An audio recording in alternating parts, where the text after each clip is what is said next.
আসসালামু আলাইকুম স্টুডেন্টস, আশা করি সবাই ভালো আছো এবং শুনতে পাচ্ছো। লাস্ট ক্লাস আমরা পাম্প হাইড্রোলিক্স এর স্ট্যাটিক হেডের পার্টটা করেছিলাম, তো আজকে আবার একটু রিপিট করছি। তোমাদের যদি ভুলে যাও আবার যাতে রিকল করতে পারো, আর যদি কারো কোনো কনফিউশন থাকে সেটা যদি ক্লিয়ার করতে পারো। কারণ এর উপর বেস করে কিছু ম্যাথমেটিক্যাল প্রবলেম আজকে আমরা করবো। এখানে দুই ধরনের দুটা ডায়াগ্রাম দেখানো আছে। দুটো ডায়াগ্রাম আসলে ডিফারেন্সটা হচ্ছে পাম্পের relative position with respect to the source, যেখান থেকে আমরা পানিটাকে পাম্প করব সেটার রেসপেক্টে পাম্পিং পজিশনটা, পাম্পের যে পজিশনটা সেটা একটু দুটাতে ডিফারেন্ট। এটা অনুযায়ী আমাদের স্ট্যাটিক হেডের ক্যালকুলেশনটা ডিফারেন্ট হয়। আমরা ফার্স্ট ফিগারটা যেটা টিপিক্যালি হয় সেই কেসটা আমরা দেখি। এখানে এই যে মাঝখানে যেই এলিমেন্টটা দেখানো আছে ব্লু কালারের শেডের, সেইটা হচ্ছে পাম্প, আর এটা হচ্ছে সোর্স রিজার্ভার যেখান থেকে আমরা পানিটাকে তুলবো, সাকশন সাইডের রিজার্ভার। আর এটা হচ্ছে ডিসচার্জ সাইডের রিজার্ভার। যদি এরকম অ্যারেঞ্জমেন্ট থাকে, এখান থেকে হচ্ছে সাকশন লাইনের মাধ্যমে পানিটা পাম্পে আসছে এবং পাম্প থেকে এই ডিসচার্জ পাইপের মাধ্যমে ডিসচার্জ রিজার্ভারে ফিল করছে। ঠিক আছে, যদি এরকম কেস হয় সেক্ষেত্রে আমরা স্ট্যাটিক সাকশন হেড যখন ক্যালকুলেশন করব, যদি এখানে লিফট বলা হয়েছে, লিফট কেন বলা হচ্ছে আমরা পরে আসছি। স্ট্যাটিক সাকশন হেড জেনারেল যে টার্মটাকে আমরা বলে থাকি, যেটাকে আমরা HSS দিয়ে ডিনোট করে থাকি, S ফর স্ট্যাটিক আর S for suction. Okay, static suction head দিয়ে ডিফাইন করা হয়। স্ট্যাটিক সাকশন হেড হচ্ছে যেই সোর্স থেকে পানিটা তোলা হচ্ছে সেটার যে free water surface, that means এই লেভেলটা খেয়াল করো ভালো করে। ফ্রি ওয়াটার সারফেস থেকে পাম্পের সেন্টার লাইন পর্যন্ত যে ভার্টিক্যাল হাইটটা সেটাকে আমরা স্ট্যাটিক সাকশন হেড বলে থাকি। ওকে, এইটা। তো এখানে একটু লক্ষণীয় বিষয় যে পাম্পের যে পাইপটা থাকে, সাকশন পাইপটা, সেটা কিন্তু কখনোই রিজার্ভয়ারের একদম টপ সারফেস পর্যন্ত থাকে না। সেটা অনেক সময় পানির মধ্যে, বেশিরভাগ সময় তাই হয় যে পানির মধ্যে ইমার্সড অবস্থায় থাকে। তো স্ট্যাটিক সাকশনের যখন আমরা ক্যালকুলেট করব তখন কিন্তু আমরা পাইপ কতটুকু ডেপথে ইমার্সড আছে সেটা কিন্তু আমরা ধরবো না। আমরা ধরবো হচ্ছে ফ্রি যে ওয়াটার সারফেসটা আছে সোর্সের, সেখান থেকে পাম্পের সেন্টার লাইন পর্যন্ত যে ভার্টিক্যাল ডিসটেন্সটা, এটাকে আমরা বলছি স্ট্যাটিক সাকশনের। সিমিলারলি আমরা যদি ডিসচার্জ পাইপটা দেখি, ডিসচার্জ পাইপটা যেমন এই পর্যন্ত আছে, কিন্তু ডিসচার্জ সেকশনে যে ট্যাঙ্কে পানিটা এখানে লিফট করা হচ্ছে সেই ট্যাঙ্কের ওয়াটার সারফেসটা দেখা যাচ্ছে এই পর্যন্ত। তো যখন আমরা স্ট্যাটিক ডিসচার্জ হেড ক্যালকুলেট করব, সেটাও হচ্ছে আমরা পাম্প মানে পাম্প থেকে কতটুকু ডিসচার্জ হচ্ছে এবং কতটুকু ডিসচার্জের ক্যালকুলেশনে কিন্তু আমরা পাইপ লাইনের লেন্থটা ধরবো না, আমরা ধরবো হচ্ছে যে ডিসচার্জ রিজার্ভার বা ট্যাঙ্ক, তার যে টপ ওয়াটার সারফেসটা সেই পর্যন্ত। এখানে হবে হচ্ছে পাম্পের সেন্টার লাইন থেকে ডিসচার্জ রিজার্ভারের টপ ওয়াটার সারফেস পর্যন্ত যে হাইটটা, সেটা হচ্ছে স্ট্যাটিক ডিসচার্জ হেড। আবারও বলছি, স্ট্যাটিক সাকশন হেড হচ্ছে ফ্রি ওয়াটার সারফেস সোর্সের থেকে হচ্ছে পাম্পের সেন্টার লাইন, আর পাম্পের সেন্টার লাইন থেকে ডিসচার্জ রিজার্ভারের ফ্রি ওয়াটার সারফেস পর্যন্ত হাইটটা হচ্ছে স্ট্যাটিক ডিসচার্জ হেড।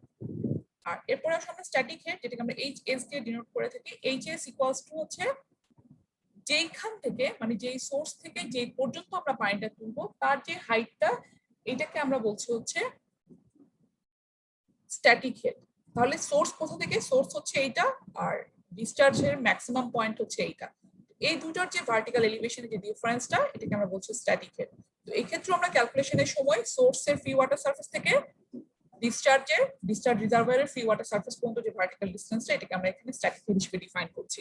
তো এই ফিগারে যদি আমরা স্ট্যাটিক হেড ক্যালকুলেট করতে যাই এবং আমাদের পাম্পের সাথে সোর্স রিজার্ভার এবং ডিসচার্জ রিজার্ভারের রিলেটিভ পজিশন গুলো জানা থাকে, আমরা স্ট্যাটিক হেডকে ক্যালকুলেট করতে পারি। এটাকে যদি আমি HS বলি, HS equals to HSD, static যে discharge head plus static suction head. এই দুটোকে সাম আপ করলে আমরা স্ট্যাটিক হেডটা পেয়ে যাব, যদি আমরা এই তিনটা রিলেটিভ পজিশনটা পেয়ে যাই।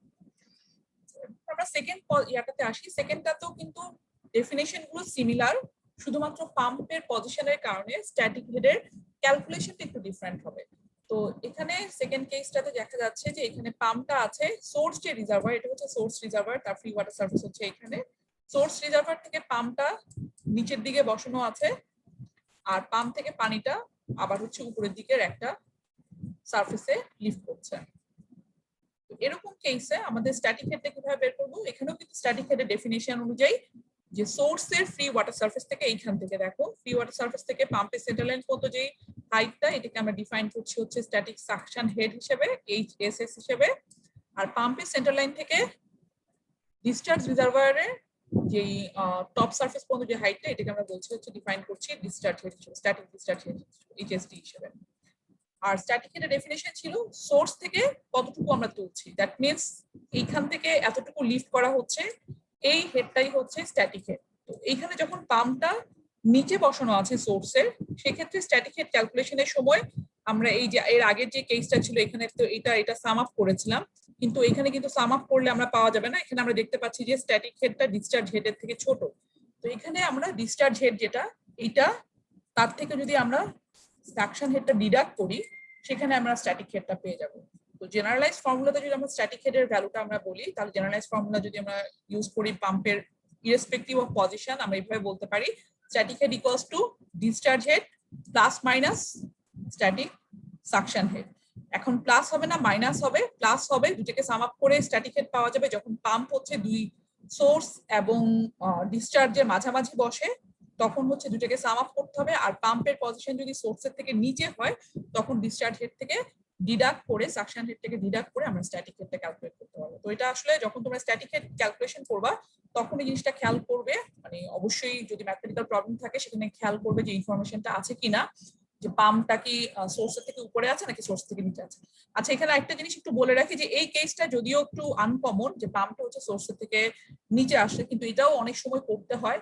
ধরো আমাদের সোর্সের এখান থেকে আমাদের এখানে পানি তুলতে হবে, কিন্তু সোর্সের কাছাকাছি বা সোর্সের উপরে এই সমস্ত জায়গাতে কোথাও যদি পাম্প বসানোর কোনো স্পেস না থাকে, হয়তো সুটেবল পজিশন আছে হচ্ছে নিচে, সেক্ষেত্রে কিন্তু এরকম হয় যে পাম্পটা সোর্সের থেকে নিচে বসাতে হয়। আর টিপিক্যাল কেস হচ্ছে সবসময় সোর্স এবং ডিসচার্জ পয়েন্টের মাঝামাঝি হচ্ছে পাম্পটা বসে থাকবে। এইভাবে করে আমরা স্ট্যাটিক কন্ডিশনে টোটাল যে হেডটা সেটা আমরা বের করতে পারি। এরপরে আরো দুইটা হেডের টার্মিনোলজি এখানে আসবে, একটা হচ্ছে ভেলোসিটি হেড আর একটা হচ্ছে head equivalent to head loss. Head লসের যে ইকুইভ্যালেন্ট হেডটা সেটা। তো ভেলোসিটি হেডটা কি, ভেলোসিটি হেডের ডেফিনেশন যদি আমরা, এখানে যে সোর্স থেকে পানিটা যখন তোলা হবে পাম্পে যখন যাবে, এখানে তো পানিটা স্ট্যাটিক কন্ডিশনে যাবে, মানে পাম্প পানিটা তো স্ট্যাটিক কন্ডিশনে থাকবে। কিন্তু যখন পাম্প থেকে পানিটা বের হয়ে যায় ডিসচার্জ পাইপে, এই পাইপের মধ্যে, এই পাইপের মধ্যে কিন্তু পানি কিন্তু ফ্লোটা বন্ধ হয়ে যায় না। এখানে কি থাকে, পাম্প থেকে যখন পানিটা বের হয়ে যায় তখন কিন্তু তার একটা সার্টেন ভেলোসিটি গেইন করে। তো এই যে পানিটা সোর্সে এখানে যে স্ট্যাটিক কন্ডিশনে ছিল, মানে স্থির ছিল, আর এখান থেকে যে পাম্প থেকে বের হয়ে যাওয়ার সময় যে একটা নির্দিষ্ট ভেলোসিটি গেইন করছে, তো ভেলোসিটির জন্য তো আসলে একটা নির্দিষ্ট এনার্জি লাগে, তাই না? তো এখানে যে ডিসচার্জ পাইপের যে ভেলোসিটিটা গেইন করছে, সেটার যে ইকুইভ্যালেন্ট এনার্জিটা বা তার ইকুইভ্যালেন্ট হেডটা, সেটাকে আমরা ভেলোসিটি হেড বলে থাকি। এনার্জিটা হচ্ছে ভেলোসিটি এনার্জি, আর ইকুইভ্যালেন্ট হেড হচ্ছে ভেলোসিটি হেড। ভেলোসিটি হেড কিভাবে ক্যালকুলেট করতে হয় তোমরা সেটা জানো, সেটা হচ্ছে ভেলোসিটি ইকুয়ালস টু, যদি এইচডি আমরা বলি, HB, velocity head equals two V square over হচ্ছে 2g। তবে এই ভেলোসিটিটা হচ্ছে ডিসচার্জ পাইপে যে ভেলোসিটিটা অ্যাটেইন করছে সেই ভেলোসিটিটা। এখানে আমি একটু ক্লিয়ারলি লিখে দেই, এইচবি হচ্ছে ভেলোসিটি এনার্জি, সেটা হচ্ছে ভেলোসিটি এনার্জির ইকুইভ্যালেন্ট হেড, এটাকে আমরা এইভাবে আইডেন্টিফাই করতে পারি। তবে এই ভিটা হচ্ছে ভি অফ ডি, ডিসচার্জ পাইপের যে ডিসচার্জ পাইপে যে ভেলোসিটিটা গেইন করছে ফ্লুইডটা স্ট্যাটিক কন্ডিশন থেকে ইনার্শিয়াকে ওভারকাম করে যে ভেলোসিটিটা গেইন করছে, তার ইকুইভ্যালেন্ট হেড হচ্ছে ভেলোসিটি। নেক্সট আরেকটা হেড আছে, সেটা হচ্ছে এইচএফ। এইচএফ হচ্ছে ফ্রিকশন লসের ইকুইভ্যালেন্ট হেড। ফ্রিকশন লস না, আসলে পাইপ লাইনের মধ্যে, এই পাম্পিং অ্যারেঞ্জমেন্টের মধ্যে, টোটাল পাইপ লাইনের মধ্যে টোটাল যেই এনার্জি লসটা হয়, সেই লসটার ইকুইভ্যালেন্ট হেড হচ্ছে এইচএফ। এখন পাইপলাইন যদি আমরা এখানে খেয়াল করি, এখানে কিন্তু পাম্পের সাথে দুইটা সেগমেন্ট পাইপলাইনের, একটা হচ্ছে সাকশন সাইডের পাইপ আর একটা হচ্ছে ডিসচার্জ সাইডের পাইপ। তো যেই সাইডের পাইপ হোক না কেন, পাইপিং অ্যারেঞ্জমেন্ট এরকম স্ট্রেট ফরওয়ার্ডও হতে পারে, অথবা অনেক বেন্ড, অনেক জয়েন্ট থাকতে পারে। পাইপের মধ্যে কিছু না কিছু ফ্লুইড যখন ফ্লো করবে তখন কিছু এনার্জি লস হয়, তোমরা জানো। এবং সেই এনার্জি লসকে আমরা দুইটা ভাগে ভাগ করতে পারি, একটা মেজর লস আর একটা হচ্ছে মাইনর লস। মেজর লস হচ্ছে কি, যখন ফ্লুইড একটা কন্ডুইটের মধ্যে দিয়ে ফ্লো করে বা পাইপের মধ্যে দিয়ে ফ্লো করবে, সেখানে continuously depending on the velocity and other parameter, piping materials এগুলোর উপরে ভ্যারি করে কন্টিনিউয়াসলি একটা ফ্রিকশনাল লস হবে। যেহেতু পাইপের সারফেসে সেটা কন্টিনিউয়াসলি ফ্লুইডের একটা ফ্রিকশন হবে, সেটার জন্য কিছু এনার্জি লস হবে। তো সেই লসটা কোথায় হবে, সাকশন সাইডেও হবে, ডিসচার্জ সাইডেও হবে, যেহেতু দুই সাইডেই পানি ফ্লো করবে। ঠিক আছে, এটা হচ্ছে মেজর লস। আর একটা মাইনর লস কি, এখানে যেমন এখানে যদি আমরা দেখি, এখানে দুইটা বেন্ড দেখানো আছে, যদিও কখনোই আসলে পাইপিং ডায়াগ্রাম কখনোই এত সিম্পল হয় না।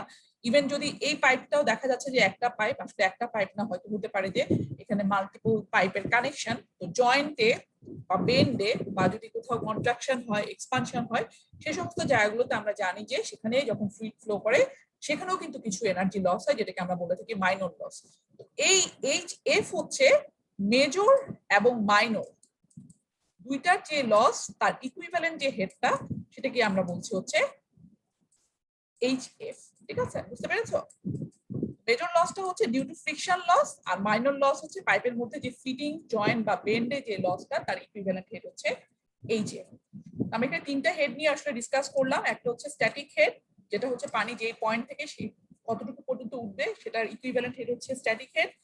তারপর বললাম ভেলোসিটি হেড। ভেলোসিটি হেড হচ্ছে ডিসচার্জ সাইডে পানি যেই স্পিডে পাম্প থেকে ডিসচার্জ হয়ে যাচ্ছে সেটার যে ইকুইভ্যালেন্ট হেড, সেটা হচ্ছে ভেলোসিটি হেড। আর একটা হচ্ছে ফ্রিকশনাল লস, লসের ইকুইভ্যালেন্ট হেড। এখন লস বলতে due to friction and other minor loss মিলিয়ে টোটাল যে পরিমাণ লস হবে সাকশন এবং ডিসচার্জ সাইডে, সেটা টোটাল মিলিয়ে হচ্ছে ফ্রিকশনাল লস। তো এই তিনটা কনসিডার করে আমরা নেক্সট যে হেডটা দেখবো সেটা হচ্ছে টিডিএইচ, টোটাল ডাইনামিক হেড। আমি আগে ইকুয়েশনটা লিখে নেই, তারপর একটু ডিসক্রাইব করবো what is TDH. TDH equals to হচ্ছে static head, সরি এটা H হবে, static head, velocity head plus হচ্ছে head loss due to friction and other minor loss। তিনটা এলিমেন্টের যোগফল হচ্ছে ডাইনামিক হেড। তো টোটাল ডাইনামিক হেডটা কি? টোটাল ডাইনামিক হেডটাকে আমি এভাবে ডিফাইন করতে পারি, ফ্লুইডকে, বা এখানে আমরা পানির কথা বলছি যে আমরা পানির কথাই বলি, পানিকে একটা নির্দিষ্ট পয়েন্ট থেকে আরেকটা নির্দিষ্ট পয়েন্টে তোলার জন্য বা উঠানোর জন্য টোটাল যে পরিমাণ থিওরিটিক্যালি এনার্জি লাগবে, সেই এনার্জির ইকুইভ্যালেন্ট হেডটাকে আমরা বলে থাকি হচ্ছে টোটাল ডাইনামিক হেড। ডাইনামিক কন্ডিশনে যখন পানিটা কিন্তু তুলছি, ঠিক আছে, পানিটাকে একটা পয়েন্ট থেকে আরেকটা পয়েন্টে তোলার জন্য টোটাল যে পরিমাণ এনার্জি লাগবে যখন পানিকে তোলা হচ্ছে, সেই সময় ডাইনামিক কন্ডিশনে তার যে পরিমাণ এনার্জি লাগবে সেই এনার্জিটা হচ্ছে টোটাল ডাইনামিক হেড। তো এই এনার্জিটা পানিকে কে সাপ্লাই করবে? সেই আমরা এর আগের যে ছবিটা দেখেছি সেই ছবিটাতে আমরা যদি দেখি, এখান থেকে পানিকে এই জায়গায় তোলা হচ্ছে, এখান থেকে এখানে তোলার জন্য পানিতে যে এনার্জিটা লাগবে সেটা কে সাপ্লাই করছে? এখানে সেটা তো ফ্লুইডে নাই, সেখানে সেটা হচ্ছে সাপ্লাই করছে হচ্ছে pump. That means total dynamic হেডের যে ইকুইভ্যালেন্ট এনার্জি, যেটা পানিকে এই পয়েন্ট থেকে পয়েন্ট 1 থেকে পয়েন্ট 2 তে তুলতে লাগবে, সেই এনার্জিটা কিন্তু সাপ্লাই করবে পাম্প। এখন এই এনার্জিটাকে তিনটা ভাগে ভাগ করার কারণটা কি? আমরা তিনটা ভাগে ভাগ করব, কারণ হচ্ছে এখান থেকে পাম্প যে এনার্জিটা আসলে দিবে, পাম্প তিনটা কাজ করে, মানে পাম্পের এনার্জিটাকে, সাপ্লাইড এনার্জিটাকে আমরা তিনটা ভাগে ভাগ করতে পারি। একটা হচ্ছে পাম্প পজিশন 1 থেকে পজিশন 2 তে এই যে স্ট্যাটিক হেডটাকে ওভারকাম করার জন্য যে এনার্জিটা লাগবে ফ্লুইডের, সেই এনার্জিটা সাপ্লাই করবে, ঠিক আছে। তারপর হচ্ছে এখানে যে সোর্সে পানিটা ছিল সেই পানিটা ছিল স্থির, কিন্তু যখন পাম্পটা পানিটাকে ডিসচার্জ পাইপে সাপ্লাই করছে, একটা নির্দিষ্ট ভেলোসিটিতে সাপ্লাই করছে, সেই ভেলোসিটিটা গেইন করার জন্য ফ্লুইডের যে অ্যাডিশনাল এনার্জিটা লাগবে সেটাও কিন্তু পাম্পই দিবে।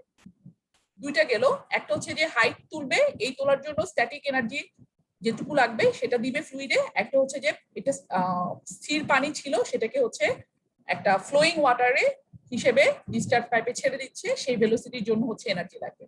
ইন অ্যাডিশন, এই যে যখন সাকশন পাইপ এবং ডিসচার্জ পাইপে পানিটা ফ্লো করছে, তখন কিন্তু সেখানে কিছু এনার্জি লস হচ্ছে। তো সেই এনার্জি লসটি হচ্ছে, সেই এনার্জিটা তো আসলে সামহাও আসছে কিন্তু লস হয়ে যাচ্ছে, তো সেইটাকেও অ্যাকোমোডেট করছে আসলে পাম্পের সাপ্লাইড এনার্জিটা। তো পাম্পের সাপ্লাইড এনার্জিটা আসলে তিনটা কাজে ব্যবহৃত হচ্ছে। একটা হচ্ছে একটা পয়েন্ট থেকে আরেকটা পয়েন্ট পর্যন্ত ওঠার জন্য যে স্ট্যাটিক এনার্জিটা দরকার সেটা সাপ্লাই করছে।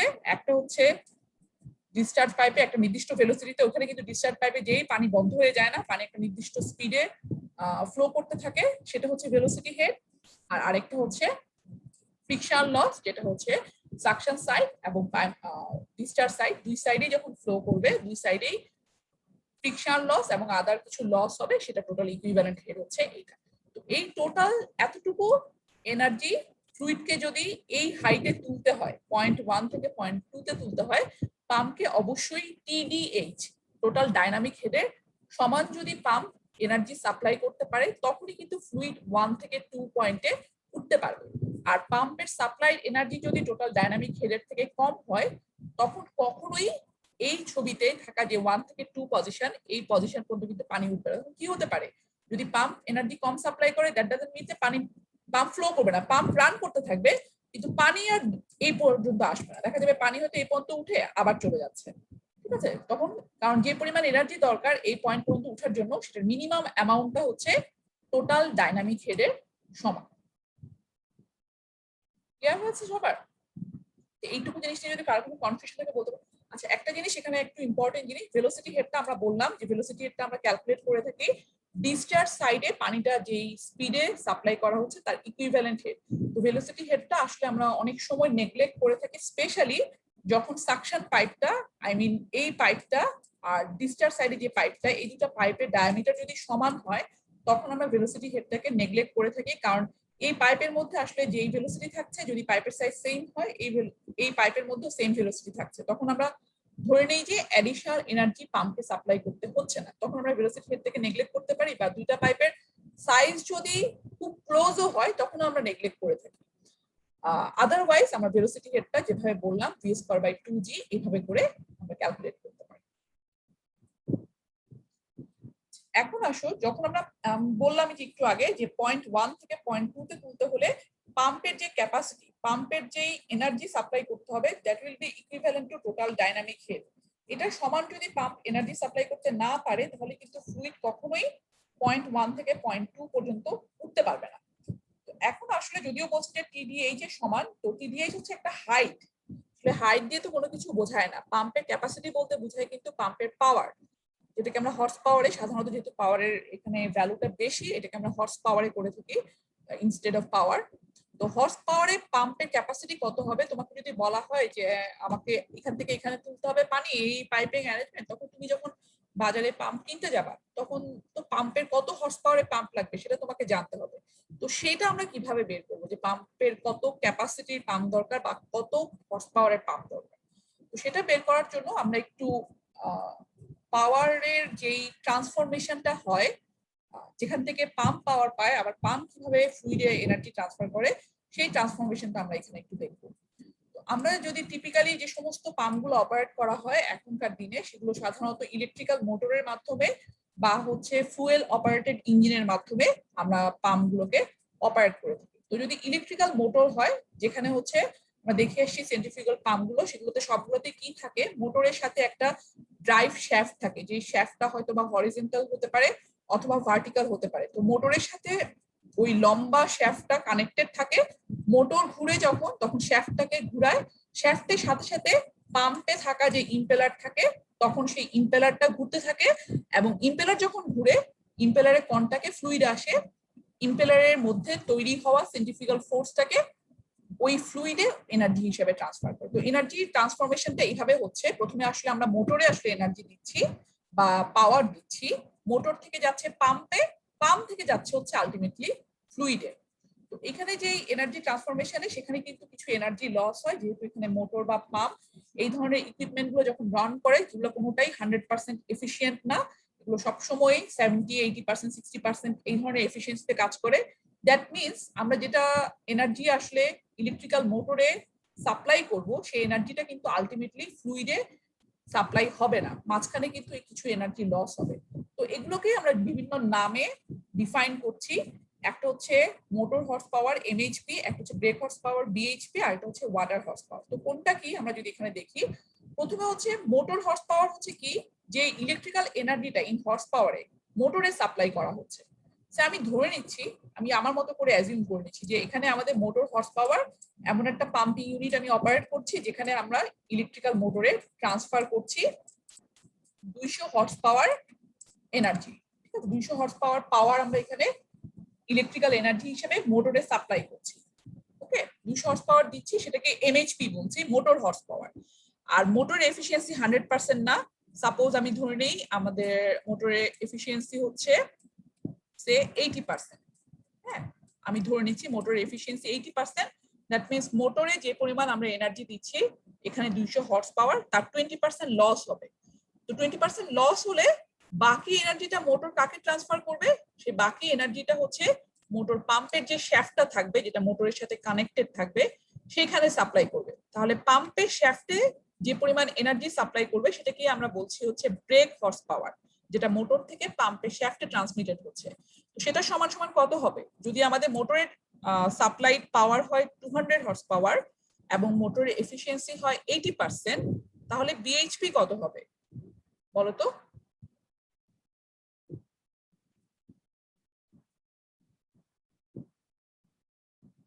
প্লিজ কোশ্চেনটা বুঝি নাই। আমরা বলছি যে মোটরের সাপ্লাইড পাওয়ার হচ্ছে 200 হর্স পাওয়ার, যেটাকে আমরা এমএইচপি বলছি, মোটরে যে পরিমাণ পাওয়ার সাপ্লাই করা হচ্ছে। আর মোটরের এফিসিয়েন্সি হচ্ছে 80%, দ্যাট মিন্স মোটরের 20% এনার্জি লস হয়ে যাচ্ছে, ঠিক আছে? তাহলে মোটর যে পরিমাণ এনার্জি পাম্পের শ্যাফটটাকে ঘোরানোর জন্য যে এনার্জিটা সাপ্লাই করবে, যেটাকে আমরা ব্রেক হর্স পাওয়ার বলছি, সেটা কত? সেটার ভ্যালুটা কত হর্স পাওয়ার? 160 হবে, 200 into 80%। 80, এটা হবে হচ্ছে 160। দ্যাট মিন্স মোটরে কিন্তু সাপ্লাই করা হলো 200 হর্স পাওয়ার, কিন্তু পাম্পে যেটা আসলে মোটর সাপ্লাই করছে, যেটাকে আমরা ব্রেক হর্স পাওয়ার বলছি, দ্যাট ইকুয়ালস টু 160 এইচপি। ওকে, আবার পাম্পও যখন অপারেট করবে, পাম্পেরও কিন্তু মেকানিক্যাল ইকুইপমেন্ট হওয়ার কারণে, ইন্টারনাল ফ্রিকশনের কারণে এবং বিভিন্ন ধরনের ওয়্যারিং এন্ড টিয়ারিং কারণে সেখানে কিন্তু কিছু এনার্জি লস হবে। সাপোজ আমি ধরে নিচ্ছি পাম্পের এফিসিয়েন্সি হচ্ছে 75%, দ্যাট মিন্স পাম্পের মধ্য দিয়ে যখন এনার্জি ট্রান্সফরমেশন হবে তখন 25% এনার্জি লস হবে। তাহলে পানিতে যে এনার্জিটা পাম্প আসলে অ্যাকচুয়ালি ট্রান্সমিট করবে সেটার পরিমাণ কত হবে?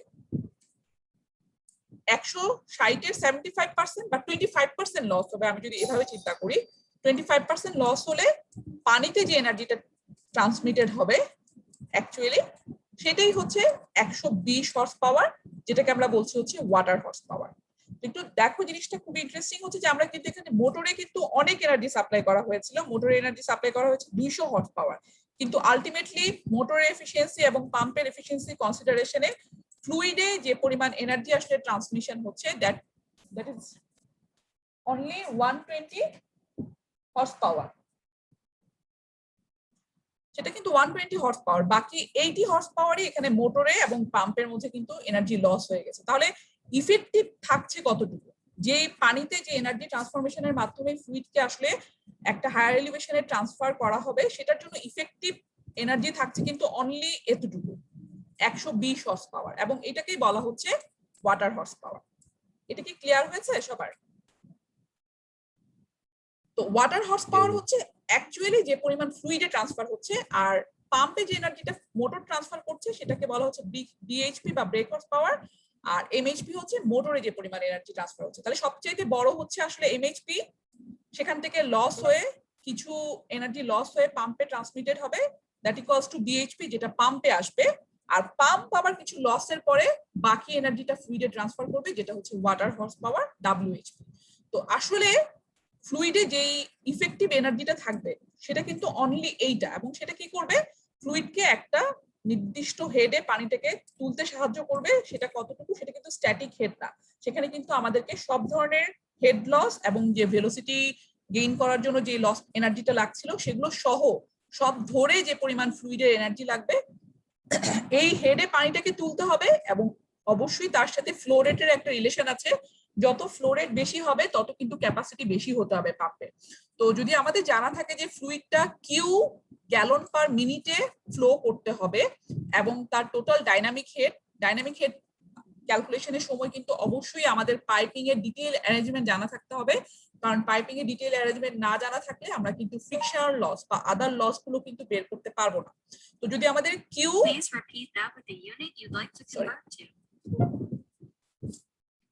কিউ এবং টিডিএইচ, যদি আমাদের একটা পাম্পিং অ্যারেঞ্জমেন্টের, আমি পাম্প কিনি নাই মানে পাম্পের এখন ইনস্টলেশন করা হয়নি, সেখানে কিন্তু কত ক্যাপাসিটির মানে কত ফ্লো রেটে পানি সাপ্লাই করতে হবে সেটা যদি আমার জানা থাকে, সেটা কিভাবে জানবা? সে ধরো তোমাদের বাসার রিজার্ভারটাই, তোমার বাসার উপরের ওভারের ট্যাঙ্কের ভলিউম তোমার জানা আছে, ভি জানা আছে, এবং তুমি চাচ্ছ এই রিজার্ভারটা ধরো 20 মিনিটে ফিল করবা, টি জানা আছে, তো সেখান থেকে তো তোমার আসলে কিউটা তুমি কিন্তু চাইলেই বের করতে পারো যে তোমার কত ফ্লো রেটে সাপ্লাই করতে হবে।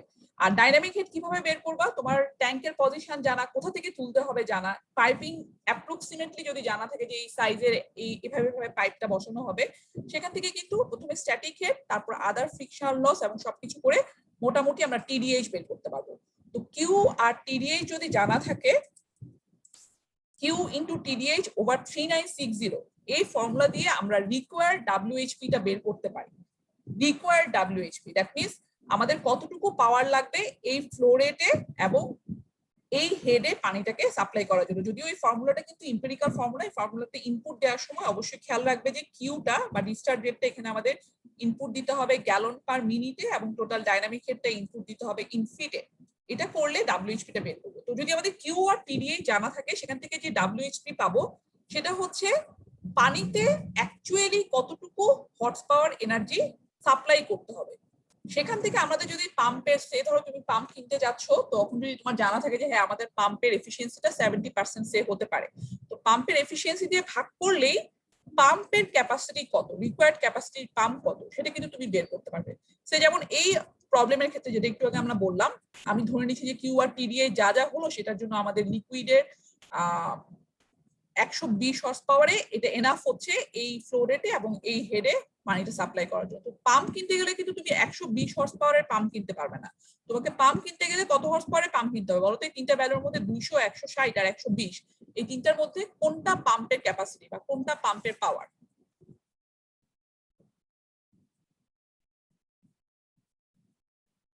160 বিএইচপি, যেটা হচ্ছে পাম্পে আসলে এনার্জি আসছে, আমাদের পাম্পের ক্যাপাসিটি ওইটা হতে হবে। সো যদি আমি 160 এইচপি পাম্প না কিনে কেউ যদি 120 এইচপি পাম্প কিনে, তাহলে কিন্তু সেই রিকোয়ার্ড কন্ডিশনে ফ্লো রেটে বা এই হেডে কিন্তু পানিটাকে সাপ্লাই করতে পারবে না। সো আমাদের যেটা আসলে করতে হবে, যখন আমরা একটা পাম্প ডিজাইন করে থাকি, আমাদেরকে কত ফ্লো রেটে সাপ্লাই করতে হবে পানি সেটা আমাদেরকে জানতে হবে, এবং ডিটেইল এই যে এই অ্যালাইনমেন্ট বা এই পজিশন গুলো জানতে হবে। জানলে সেখান থেকে আমরা টোটাল ডাইনামিক হেডটা ক্যালকুলেট করতে পারবো। তারপর সেটাকে বসিয়ে প্রথমে আমরা ওয়াটার হর্স পাওয়ার কতটুকু দরকার এবং অ্যাপ্রক্সিমেট পাম্পের এফিসিয়েন্সি ধরে সেখান থেকে আমাদের কত ক্যাপাসিটি পাম্প ওইখানে ইনস্টল করতে হবে এই কন্ডিশনে এই ইউনিটটা অপারেট করার জন্য, সেটা আমরা বের করব সেখান থেকে। আর এটা হচ্ছে এমএইচপি হচ্ছে যে এনার্জিটা আসলে এই পাম্পে এনার্জিটা যাচ্ছে সেটার পরিমাণটা, যদি কারণ আমাদের আলটিমেটলি দিন শেষে যদি আমরা সেই ইলেকট্রিক্যাল এনার্জি ব্যবহার করি, দিন শেষে আমাকে ধরো কি করতে হবে, পেমেন্ট করতে হবে। তো যেই ইলেকট্রিক্যাল এনার্জিটা খরচ করছি সেটার এনার্জি ক্যালকুলেশন আমরা কোথা থেকে করব? পাম্পের এনার্জি কিন্তু না, পাম্প আসলে এনার্জি পাচ্ছে মোটর থেকে। তো মোটরে কতটুকু এনার্জি ব্যবহার করছে সেখান থেকে আমরা কিলোওয়াট আওয়ারে যদি এক্সপ্রেস করি, সেখান থেকে কতটুকু ইলেকট্রিক্যাল এনার্জি লেগেছে এবং তার জন্য আমার একটা পাম্প অপারেশনে খরচ কতটুকু হচ্ছে সেটা কিন্তু আমরা চাইলে ক্যালকুলেট করতে পারি। এটা নিয়েও যদি কারো কোনো কোয়েশ্চেন থাকে বলতে পারো, নাহলে আমি আজকে ম্যাথমেটিক্যাল প্রবলেমে চলে যাব, যেখানে এই ফর্মুলাগুলো টিডিএইচ এবং ডাব্লিউএইচপি বিএইচপি এই ফর্মুলাগুলো আমাদের লাগবে। ম্যাথমেটিক্যাল প্রবলেমের জন্য আমি লাস্ট ক্লাসে আমি এই টপিকসগুলো এখন ক্লিয়ার করে যাচ্ছি, নেক্সট ক্লাসে দেখবো। আমি লাস্ট ক্লাস তোমাদেরকে বলেছিলাম যে তোমরা এমএ আজিজের বইটা একটু নিয়ে বসতে পারো, সেখানে 5টা প্রবলেম এক্সাম্পলে করা আছে, এক্সারসাইজের কিছু প্রবলেম আছে, সেগুলো তোমরা অবশ্যই সলভ করবে দেওয়ার জন্য, ফাইনাল এক্সামের জন্য। তো এক্সারসাইজের যে প্রবলেমগুলো আছে সেটা কয়েকটা, 5টা আমি সবগুলো করাবো না, সেটা কয়েকটা আমরা দেখলে যেখানে হচ্ছে পুরো জিনিসটা কভার করা যায়, যেগুলো নিয়ে কনফিউশন আছে সেগুলো একটু টাচ করার চেষ্টা করব। এখানে যে প্রবলেমটা লেখা আছে এটা তোমাদের এমএ আজিজের বইয়েরই এক্সাম্পল 1 চ্যাপ্টার 5, হ্যাঁ চ্যাপ্টার 5 এর এক্সাম্পল 1 প্রবলেম 1, যেটা সেই প্রবলেমটা এখানে আমি তুলে দিয়েছি, আমি আলাদাভাবে অন্য কোনো প্রবলেম না সেটাই আমি এখানে তুলে দিয়েছি। তো এখানে কি ইনফরমেশন গিভেন যদি একটু রিড আউট করি ফার্স্টে, it is required to pump water at the rate of 6750 GPM gallon per minute, যেহেতু বলে দেওয়া আছে গ্যালন পার মিনিট, বুঝতে পারছো এটা কিন্তু ফ্লো রেট, ভলিউম না। Gallon per minute from a reservoir, একটা রিজার্ভার থেকে হচ্ছে পাম্প করতে হবে, এটা হচ্ছে সোর্স, টু এ ট্যাঙ্ক, আমি এলিভেশনে পরে আসছি, মানে রিজার্ভার এখানে নিচে একটা রিজার্ভার আছে যদি ছবিটাতে দেখি, আর এখানে একটা ট্যাঙ্কে পানিটা তোলা হচ্ছে। ধরো আমরা খুব সিম্পল ভাবে আমাদের বাসার কন্ডিশনটা চিন্তা করি, নিচে কি থাকে, একটা আন্ডারগ্রাউন্ড রিজার্ভার থাকে, সেখানে সাথে পাম্পের পাইপলাইনটা কানেক্টেড থাকে, তারপর সেখান থেকে একটু উপরে একটা ট্যাঙ্ক তোলা হয়, সেরকম ভাবেই যদি আমি চিন্তা করে নিই, হ্যাঁ আমাদের বোঝার সুবিধার জন্য, যেটা রিজার্ভার থেকে উপরে একটা ট্যাঙ্কে তোলা হচ্ছে। এখন এরপরে কি ইনফরমেশন দেওয়া আছে, রিজার্ভারের ওয়াটার সারফেস যেটা আছে, from a reservoir whose water surface is at an elevation of 180 feet, reservoir যেটা আছে যেখান থেকে পানিটা তোলা হচ্ছে সাকশন সাইডে, সেটার যে পানির লেভেলটা এই জায়গাটা, এটার এলিভেশন গিভেন, এটার এলিভেশন হচ্ছে 180 ফিট।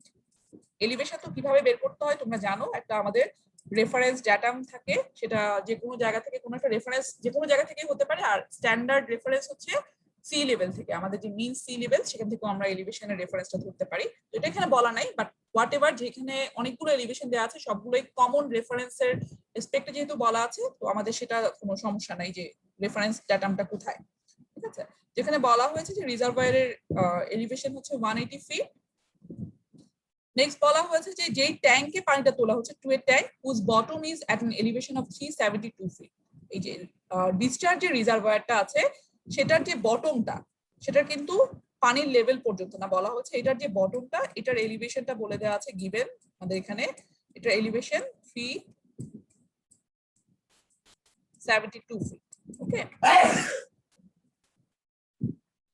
তারপর pump is placed at an elevation of 192 feet. তো পাম্পের পজিশন, আসলে পাম্প তো বসানো হয় একটা বেসমেন্টের উপরে, তো সেখানে কিন্তু যখন আমরা এলিভেশন বলবো, যদি কোনো কিছু মেনশন না করা থাকে, আমাদের ধরে নিতে হবে পাম্পের সেন্টার লাইনের এলিভেশনটা। ঠিক আছে, পাম্পের সেন্টার লাইনটা এখানে ধরে নিচ্ছি, মানে যেটা দেওয়া আছে ইনফরমেশন অ্যাকর্ডিংলি, সেটা হচ্ছে এলিভেশন 192 ফিট।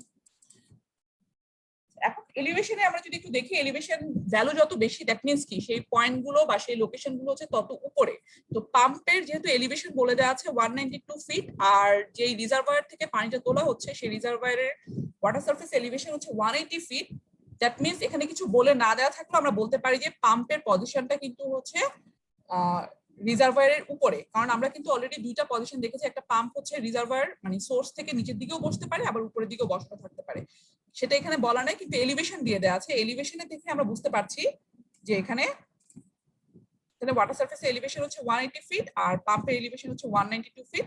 দ্যাট মিন্স পাম্পটা হচ্ছে সোর্সের থেকে উপরে বসানো, আর তারও উপরে যে ডিসচার্জ রিজার্ভয়ার সেটার বটমের এলিভেশন হচ্ছে 372 ফিট।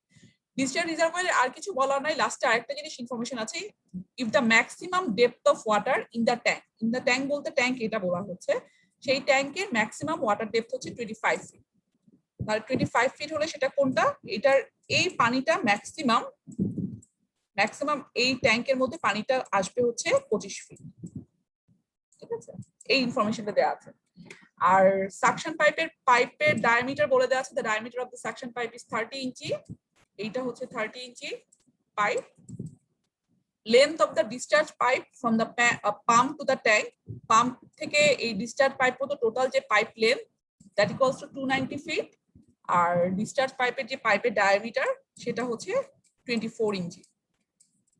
আমরা দেখতে পাচ্ছি সাধারণত কিন্তু সাকশন পাইপের থেকে ডিসচার্জ পাইপের সাইজটা ছোট হয়, এখানেও যে গিভেন ইনফরমেশন সেখানে তাই, সাকশন পাইপটা হচ্ছে 30 ইঞ্চি ডায়ামিটারের আর ডিসচার্জ পাইপটা হচ্ছে 24 ইঞ্চি ডায়ামিটারের। আর ইনফরমেশন যেটা দেওয়া আছে যে sum of the minor head loss বলেছে, কিন্তু হেড লস দুই ধরনের হবে, একটা হচ্ছে ফ্রিকশনাল হেড লস, সেটা হচ্ছে মেজর হেড লস, আর একটা হচ্ছে due to bend, fittings, joint, যেগুলো হেড লস গুলো হবে সেগুলো হচ্ছে minor head loss. Minor head loss এর ভ্যালুটা এখানে গিভেন, সেটা ডিসচার্জ পাইপ এবং সাকশন পাইপ বোথ সাইড মিলিয়ে টোটাল যে পরিমাণ minor loss, that equals to 1.5 feet. আর head loss due to friction in 290 feet, যেহেতু বলা হয়েছে 290 ফিট, কিন্তু পুরো পাম্পিং অ্যারেঞ্জমেন্টে যে টোটাল পাইপ লেন্থ সেটা কিন্তু গিভেন ছিল, যে সাকশন এবং ডিসচার্জ বোথ মিলিয়ে হচ্ছে এটা 290 ফিট। তো সেটার মিলিয়ে টোটাল ফ্রিকশন লসটা হচ্ছে 1.5 ফিট। 1.5 ফিট হচ্ছে আমাদের ফ্রিকশন লস আর 1.5 ফিট হচ্ছে মাইনর হেড লস। তাহলে টোটাল হেড লসটা কত হবে, টোটাল হেড লসটার ইকুইভ্যালেন্ট হেড হবে 1.5 প্লাস 1.5 ইকুয়ালস টু 3 ফিট। আর এখানে পাম্পের এফিসিয়েন্সি বলে দেওয়া আছে, পাম্পের এফিসিয়েন্সি হচ্ছে ওভারঅল এফিসিয়েন্সি 67% পাওয়া যাবে। তো what is the required horse power of the pump, পাম্পের ক্যাপাসিটি বা পাম্পের কত হর্স পাওয়ারের পাম্প থাকবে সেটা আমাদেরকে ক্যালকুলেট করতে হবে। তো ফর্মুলাটা একটু আগে আমরা দেখলাম যে দুইটা ফর্মুলা আমাদের এখানে দরকার হবে, একটা হচ্ছে ওয়াটার হর্স পাওয়ার, সেটা যেই এনার্জিটা পাম্প অ্যাকচুয়ালি পানিতে ট্রান্সমিট করবে সেই এনার্জিটা আমাদেরকে প্রথমে ক্যালকুলেট করতে হবে। সেই ওয়াটার হর্স পাওয়ারকে যদি পাম্পের এফিসিয়েন্সি দিয়ে যদি আমরা ডিভাইড করি, তাহলে সেখান থেকে আমরা ব্রেক হর্স পাওয়ার বা পাম্পের যে রিকোয়ার্ড ক্যাপাসিটি দরকার সেটা আমরা এখানে পেয়ে যাব। তো ওয়াটার হর্স পাওয়ার এস্টিমেশনের জন্য আমাদের কি ফ্লো রেটে পানি পাম্পিং করা হবে সেই ফ্লো রেটটা জানা দরকার ইন জিপিএম এ। এটা অলরেডি এখানে গিভেন, এটা আমাদের ক্যালকুলেশন করতে হবে না বা কোনো কনভার্সনও করতে হবে না, ইউনিট কনভার্সনও করা লাগবে না, অলরেডি এখানে দেওয়া আছে 6750 জিপিএম, দ্যাট মিন্স কিউ হচ্ছে 6750 জিপিএম। বাট আমাদের যেটা বের করতে হবে সেটা হচ্ছে টোটাল ডাইনামিক হেডটা, টিডিএইচ টা এখানে ক্যালকুলেট করতে হবে ইন ফিটে, ফিটে ক্যালকুলেট করে এখানে বসালেই আমাদের ডাব্লিউএইচপি কত হর্স পাওয়ার পেয়ে যাব, আর পাম্পের এফিসিয়েন্সি গিভেন 67%, সেটা দিয়ে ভাগ করলে আমরা পাম্পের এফিসিয়েন্সি, পাম্পের ক্যাপাসিটিটা পেয়ে যাব। তো টিডিএইচ আমরা যদি ক্যালকুলেশনে দেখি, একটু আগে দেখলাম যে TDH total dynamic head equals to suction static head plus velocity head plus হচ্ছে ফ্রিকশন লসের কারণে বা আদার মাইনর লসের কারণে যে হেড লসটা হয় তার ইকুইভ্যালেন্ট হেড। এইচএফ অলরেডি আমরা জানি ফ্রিকশনাল লস এবং মাইনর লস মিলিয়ে এইচএফ হচ্ছে 3 ফিট। আমাদের যেটা বের করতে হবে এই দুটো যদি আমরা বের করতে পারি এইচএস আর এইচভি, সেখান থেকেই আমরা এটা টিডিএইচ ক্যালকুলেট করতে পারবো এবং পাম্পিং ক্যাপাসিটিটা ক্যালকুলেট করা সম্ভব। প্রথমে আমরা স্ট্যাটিক হেডটা কিভাবে ক্যালকুলেট করতে হয় সেটা আসি। এখানে যদিও হাইট গুলো গিভেন না যে পাম্পটা কত উপরে বসানো সোর্স থেকে বা ডিসচার্জ রিজার্ভয়ারটা কত উপরে বসানো, বাট আমাদের এখানে এলিভেশন গুলো গিভেন। এলিভেশন গুলো গিভেন থাকলে আমরা ইজিলি সেখান থেকে স্ট্যাটিক হেডটা ক্যালকুলেট করতে পারি। স্ট্যাটিক হেডটাকে ক্যালকুলেশনের সুবিধার জন্য আমরা এখানে দুইটা পার্টে সাকশন, স্ট্যাটিক সাকশন হেড এবং স্ট্যাটিক ডিসচার্জ হেড দুটাকে আলাদা আলাদা ভাবে বের করব, করে সেটাকে সাম আপ করে স্ট্যাটিক হেডটা বের করব। আচ্ছা, সাম আপ করব নাকি ডিডাক্ট করব এর আগেই বলেছি, সেটা কিন্তু ডিপেন্ড করবে পাম্পের রিলেটিভ পজিশনের উপর। এই অঙ্কটাতে দুটাকে সাম আপ করা হয়েছে, দ্যাট ডাজন্ট মিন যে তোমার সব সময় হবে। যদি পাম্পটা যদি নিচে হতো তাহলে কিন্তু ফর্মুলাটা আসতো এইচএসডি মাইনাস হচ্ছে এইচএসএস, ডিসচার্জ হেড থেকে সাকশনে ডিডাক্ট করে আমরা স্ট্যাটিক হেডটা পেতাম। কিন্তু এখানে যেহেতু হচ্ছে আমাদের পাম্পটা রিলেটিভলি সোর্সের থেকে উপরে বসানো, সেই জন্য দুইটাকে এই স্ট্যাটিক দুটা হেডকে সাকশন এবং ডিসচার্জ হেডকে সাম করলেই আমরা স্ট্যাটিক হেডটা পাবো। প্রথমে আমরা সাকশন হেডে আসি। সাকশন হেডের ডেফিনিশন ছিল যেই সোর্স থেকে পানিটাকে উইথড্র করা হবে বা সাকশন লাইনে পানিটা যাবে, সেই সোর্সের ফ্রি ওয়াটার সারফেস থেকে পাম্পের সেন্টার লাইন পর্যন্ত এইটা হচ্ছে এইচএসএস। এইচএসএস হচ্ছে এইটা। তাহলে এখানে যেহেতু এলিভেশন গিভেন, আমরা এলিভেশনের দুটো ডিফারেন্স করলেই কিন্তু ইজিলি এইচএসএস পেয়ে যাচ্ছি। পাম্পের সেন্টার লাইন এলিভেশন হচ্ছে 192 আর ফ্রি ওয়াটার সারফেসের সাকশন সাইটের এলিভেশন হচ্ছে 180। এই দুটো ডিফারেন্স থেকে আমরা এইচএসএস পেয়ে যাচ্ছি হচ্ছে 12 ফিট। এখন আসো ডিসচার্জ সাইডের। ডিসচার্জ সাইডের কোনখান থেকে? ডিসচার্জ সাইডের হচ্ছে পাম্পের সেন্টার লাইন থেকে ফ্রি ওয়াটার সারফেস পর্যন্ত। কালার দিই, এইচএসডি হচ্ছে এইটা, পাম্পের সেন্টার লাইন থেকে যে পর্যন্ত পানি তোলা হবে সেই রিজার্ভয়ারের ফ্রি ওয়াটার সারফেস পর্যন্ত, সেটার এলিভেশন, সেটার যে এলিভেশনের ডিফারেন্সটা সেটা হচ্ছে এইচএসডি। তো আমাদের এখানে যে এলিভেশনটা গিভেন 372, সেটা কিন্তু ট্যাঙ্কের বটম পর্যন্ত, আমাদের পানির লেভেল পর্যন্ত না। পানির লেভেলটা বলে দেওয়া আছে যে এই ট্যাঙ্কে ম্যাক্সিমাম পানি আসতে পারে 25 ফিট পর্যন্ত। তাহলে আমাদেরকে এই এলিভেশনটা আগে বের করতে হবে। এই এলিভেশনটা কত হবে? যদি বটম এলিভেশন হয় 372, এই এলিভেশনটা হবে হচ্ছে 372 প্লাস 25। এটা হচ্ছে ফ্রি ওয়াটার সারফেসের এলিভেশন, যেটা এখানে করে দেওয়া আছে একবারেই। এটা হচ্ছে ফ্রি ওয়াটার সারফেসের এলিভেশন মাইনাস হচ্ছে পাম্পের সেন্টার লাইনের এলিভেশন। এই দুটাকে ডিডাক্ট করলে এখানে পেয়ে যাচ্ছে হচ্ছে 205 ফিট। এখানে 372 সাথে 25 কেন যোগ করলাম এটা কি বুঝতে পেরেছো সবাই?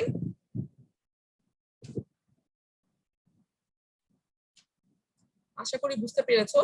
আবারও বলছি, এটা কিন্তু আমরা ফ্রি ওয়াটার সারফেস থেকে পাম্পের সেন্টার লাইন পর্যন্ত যে ভার্টিক্যাল হাইটটা সেটা আমরা বের করছি।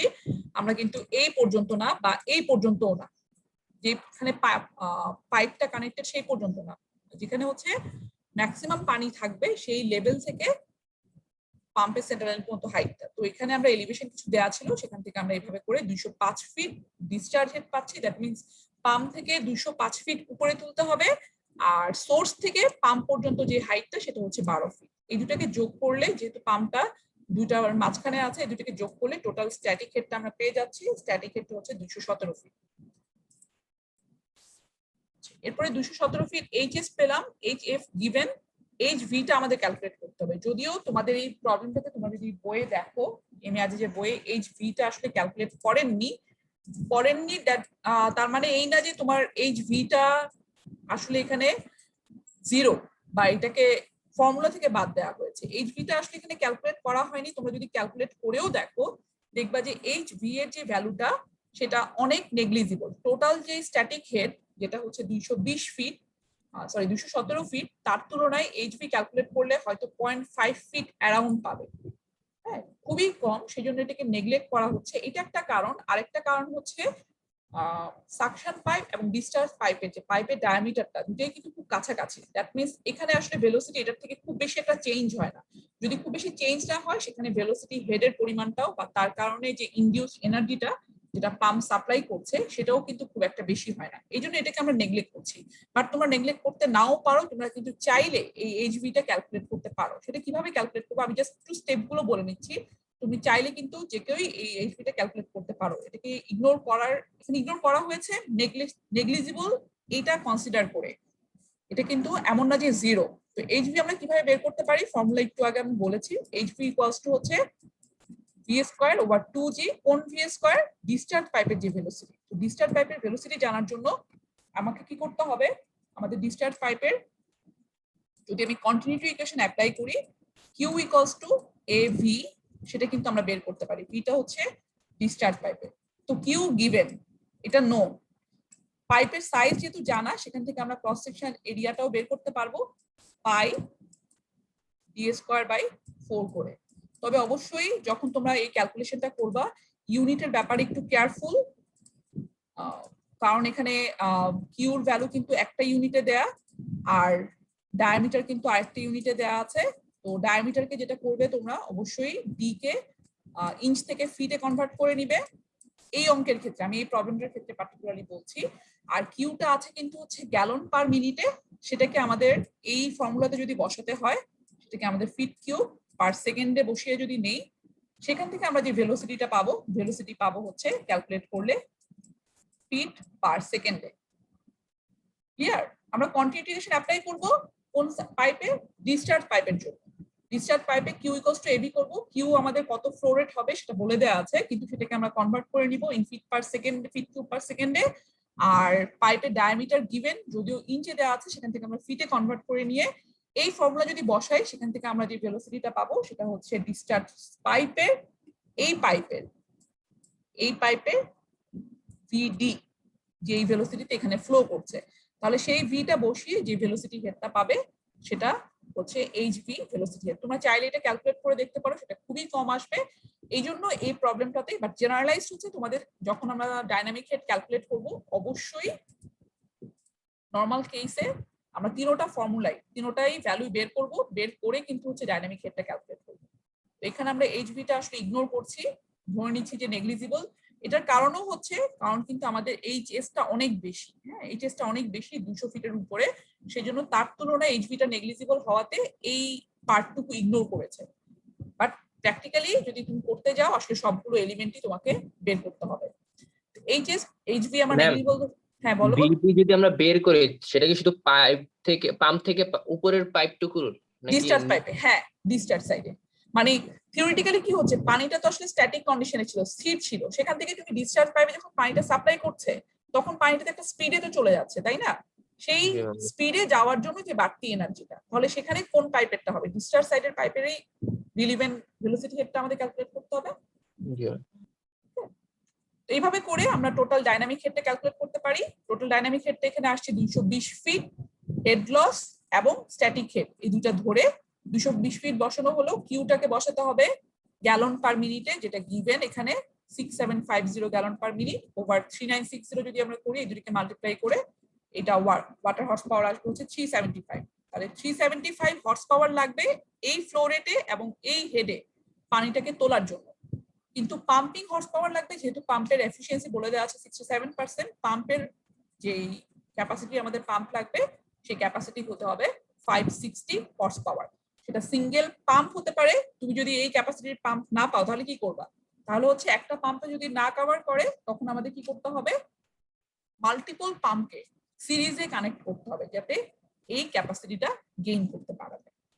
এভাবে করে কিন্তু আমরা পাম্পের ক্যাপাসিটি দেখে কয়টা পাম্প লাগবে, একটা লাগবে না দুটা লাগবে, সিঙ্গেল পাম্প বসাতে হবে, তখন আমরা সেটাকে সেভাবে করে সেই পাম্প সিলেকশন করে থাকি। আরো আদার ক্রাইটেরিয়া আছে, পাম্পের ক্যাপাসিটি একটা ক্রাইটেরিয়া পাম্প সিলেকশনের, বাট মেইন ক্রাইটেরিয়া অবশ্যই। এভাবে করে আমরা পাম্পের ক্যাপাসিটি বের করে থাকি। কোথাও যদি কারো কোনো কনফিউশন থাকে জিজ্ঞাসা করতে পারো, আদারওয়াইজ আমরা নেক্সট প্রবলেমে যাওয়ার সময় নেই, এখানেই শেষ করবো। এটা কারো কোনো কনফিউশন আছে? না ম্যাম। আচ্ছা, শুধু আমি একটু ইউনিট কনভার্সনটা যেহেতু নেক্সট প্রবলেমটা শুরু করতে পারছি না, নেক্সট প্রবলেমেও কিন্তু আমাদের আসলে গ্যালনেই আছে। ইনফ্যাক্ট যখন আমরা